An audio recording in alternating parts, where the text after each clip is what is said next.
This is FIMI Mini 3, and today I'll show how you can manually adjust or manually set the camera gimbal position on this drone.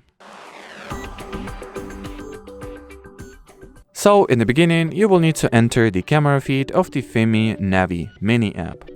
Now press the cog icon that you'll see to your top right to launch settings.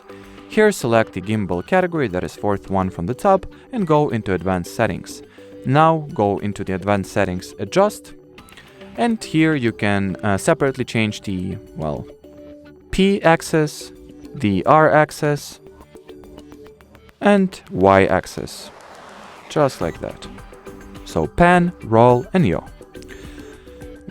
Once the setup or the adjustment is finished, in order to save this position, hit the save button. If you would like to just exit without saving, press sign out.